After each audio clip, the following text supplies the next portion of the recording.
Hello बच्चों, welcome to our new channel knowledge for you, जहां आपकी तैयारी को मिलेगी सही दिशा। तो बच्चों, बिना टाइम वेस्ट किए अब हम स्टार्ट करते हैं मैथ्स के मोस्ट इम्पॉर्टेंट ऑब्जेक्टिव्स जो 2021 examinations of board of class 10 में पूछे जाएंगे। आइए देखते हैं पहला क्वेश्चन।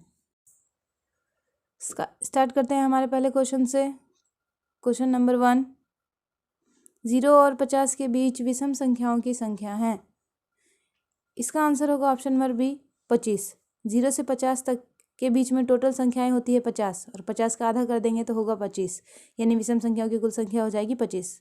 क्वेश्चन नंबर 2, 5, 15 और 20 के लसों और मौसों का अनुपात है। 5, 15 और 20 के लसों और मौसों को निकालने के बाद उनका अनुपात निकाल सकते हैं हम लोग। तो इसका आंसर हो जाएगा option number D 12:1। Question number 3, निम्न में कौन अपरिमेय नहीं है। कौन अपरिमेय नहीं है, इसका मतलब जो अपरिमेय नहीं है वो वाला ऑप्शन हमको चुनना है। ऑप्शन नंबर डी इसका आंसर हो जाएगा, क्योंकि ये 11 का स्क्वायर है, 11 बाहर निकल के आ जाएगा रूट से। क्वेश्चन नंबर 4, दो संख्याओं ए और 18 का लसा 36 तथा मौसा 2 है, तो ए का मान है। किसी भी दो संख्याओं का गुणनफल उनके लसा और मौसा के गुणनफल के बराबर होता है। उस विधि से हम इसका मान निकाल सकते हैं, क्योंकि 2a बराबर हो जाएगा 18 गुना 36 और फिर वहाँ से a का मान हम निकाल सकते हैं। 2 8 से कट जाएगा, 2 9 जा 18 और फिर उसके बाद यहाँ पे हम इसका निकाल सकते हैं a का वैल्यू। क्वेश्चन की तरफ, क्वेश्चन नंबर 5, यदि p तथा q दो अभाज्य संख्याएं हैं तो उनका मौसा होगा। हमें पता है कितनी भी अभाज्य संख्या हो उनके मौसा हमेशा एक होते हैं। इसका आंसर हो जाएगा option number D.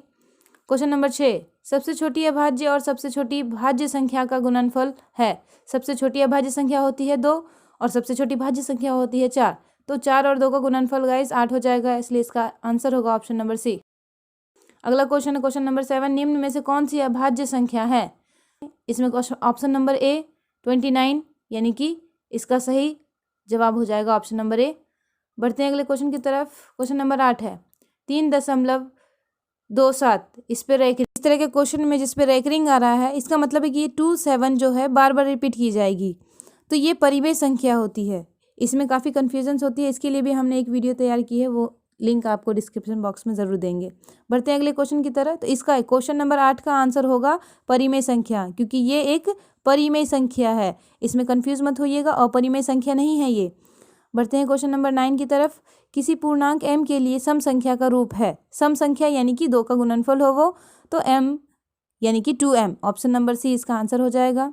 Question number 10, निम्न में से कौन सा अपरिमेय नहीं है। तो इनमें से अपरिमेय जो नहीं है वो वाला हमारा ऑप्शन हो जाएगा। तो देखिए यहाँ पे है ऑप्शन नंबर ए में √164/81 है। ये 8 का स्क्वायर है और ये 9 का स्क्वायर, 8 बाहर निकल जाएगा, 9 बाहर निकल जाएगा, तो इसका आंसर होगा ऑप्शन नंबर ए। बढ़ते हैं अगले क्वेश्चन की तरफ। अगला क्वेश्चन है हमारा क्वेश्चन नंबर 11, निम्नलिखित में से किसका दशमलव प्रसार शांत है। तो गाइज इसका एक फॉर्मूला होता है कि जिसके भी हर में 2 पे पावर m इंटू 5 पे पावर m के रूप में कोई संख्या हो तो उसका दशमलव प्रसार हमेशा शांत रहता है। तो यहाँ देखिए 3/8, ये 2 पे पावर 3 के बराबर है, इसका आंसर हो जाएगा ऑप्शन नंबर ए। बढ़ते हैं अगले क्वेश्चन की तरफ। क्वेश्चन नंबर 12, 6/15 का दशमलव प्रसार है, क्योंकि 15 3 गुना 5 के बराबर होता है, इसमें 3 आ रहा है, इसीलिए इसका दशमलव प्रसार अशांत होगा। क्वेश्चन नंबर 13, 4 - √3 है। हम जानते हैं किसी भी परिमेय और अपरिमेय संख्या का अंतर हो या जोड़ हो वो हमेशा अपरिमेय संख्या होता है, तो इसका आंसर हो जाएगा ऑप्शन नंबर बी अपरिमेय संख्या। बढ़ते हैं अगले क्वेश्चन की तरफ। क्वेश्चन नंबर 14, निम्नलिखित में से कौन अपरिमेय संख्या है। 36/64, 1/81, 3/5, ये सभी स्क्वायर है, वर्ग हैं, तो ये बाहर निकल जाएंगे। इसका आंसर होगा ऑप्शन नंबर सी √3/√5, क्योंकि ये रूट से बाहर नहीं निकलेगा। बढ़ते हैं अगले क्वेश्चन की तरफ। क्वेश्चन नंबर 15, निम्नलिखित में से कौन सी अभाज्य संख्या है। इनमें से अभाज्य संख्या कौन सी होगी, तो इसका आंसर होगा ऑप्शन नंबर डी 11। अगला क्वेश्चन है हमारा, दो परिमेय संख्याओं के बीच कितनी परिमेय संख्या होती है या हो सकती है। तो दो परिमेय संख्याओं के बीच हमेशा अनंत होती है परिमेय संख्या। अगला क्वेश्चन है हमारा, 11/15 का दशमलव प्रसार है। 11/15 का दशमलव प्रसार हमेशा अशांत होगा, क्योंकि अभी तुरंत मैंने बताया था कि अगर हर में 2 पे पावर m। अगला क्वेश्चन है हमारा क्वेश्चन नंबर 18, निम्नलिखित में से कौन अपरिमेय संख्या है? तो अपरिमेय संख्या यानी कि जो रूट अंडर रहे, रूट से बाहर ना निकल सके उसका वैल्यू, तो इसका आंसर हो जाएगा option number C 2.5 under root टल सकती है। क्वेश्चन नंबर 19, √2 एक √2, इसका आंसर हो जाएगा ऑप्शन नंबर बी। बढ़ते हैं अगले क्वेश्चन की तरफ। 2 या 2 से अधिक अभाज्य संख्याओं का मौसा होता है, चाहे 2 हो, 3 हो, 4 हो या 5 हो, कितनी भी अभाज्य संख्या है उनका मौसा हमेशा 1 होता है। इसका आंसर हो जाएगा ऑप्शन नंबर ए। अगला क्वेश्चन है हमारा, निम्नलिखित में से कौन परिमेय संख्या है? परिमेय संख्या हो जाएगा इसका आंसर ऑप्शन नंबर संख्या है। अगला क्वेश्चन है हमारा, 2 क्रमिक सम संख्याओं का HCF होता है। तो ध्यान रहे दोस्तों, 2 क्रमिक सम संख्या है यहाँ पे, क्योंकि सम संख्या है इसीलिए इनका HCF हमेशा 2 होगा। अगला क्वेश्चन है हमारा क्वेश्चन नंबर 23, किसी धनात्मक पूर्णांक a तथा b के लिए ab का मौसा गुणा ab का लौसा निम्न में से किसके बराबर है? तो किन्हीं भी 2 संख्याओं का मौसा और लौसा का गुणनफल उन दोनों संख्याओं के गुणनफल के बराबर होता है, इसलिए इसका आंसर हो जाएगा ऑप्शन नंबर सी a गुना b। अगला क्वेश्चन है हमारा, यूक्लिड विभाजन एल्गोरिथ्म 2 धनात्मक पूर्णांकों के निम्न में किसे परिकलित करने का टेक्निक है? तो यूक्लिड विभाजन एल्गोरिथ्म का जो हम लोग इस्तेमाल करते हैं मौसों को परिकलित करने के लिए करते हैं, इसलिए इसका आंसर हो जाएगा ऑप्शन नंबर सी। अगले क्वेश्चन की तरफ, क्वेश्चन नंबर 25, पाई है। तो दोस्तों इस क्वेश्चन में अधिकतर बच्चों को कंफ्यूजन होती है, बिल्कुल भी कंफ्यूज मत होइएगा।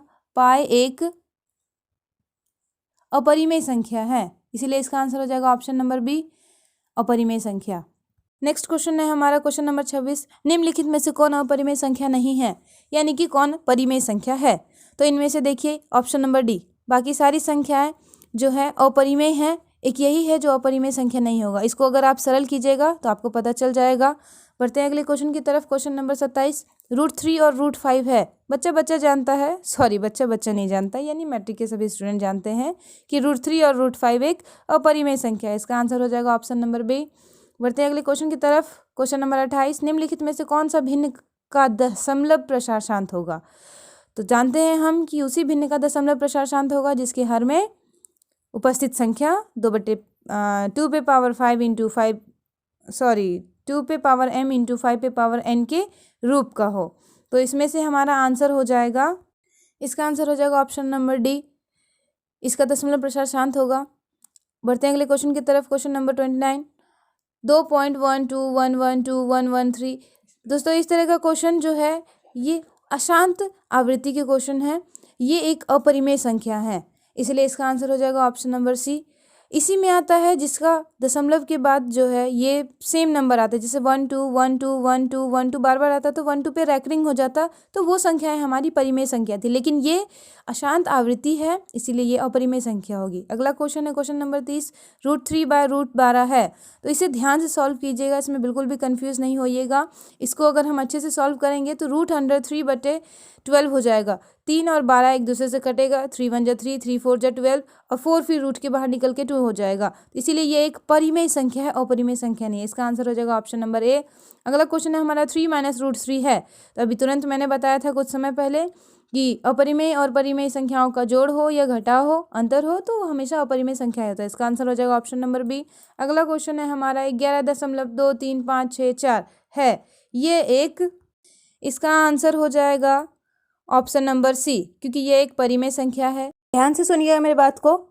नॉलेज फॉर यू लाया है आपके लिए साइंस के ऑब्जेक्टिव का सेट, जो कि आपके एग्जाम में काफ़ी ज़्यादा हेल्पफुल रहेगा और आपके ऑब्जेक्टिव में 100/100% चांसेस है इन क्वेश्चंस का आने का। तो इस सेट का वीडियो को देखना ना भूलें। इस सेट का वीडियो बिना किसी रुकावट आप तक पहुंच जाए, इसके लिए हमारे चैनल को लाइक करें, सब्सक्राइब करें और बेल आइकन पर क्लिक करें, ताकि आने वाले सारे वीडियो का अपडेट्स आपको मिलता रहे।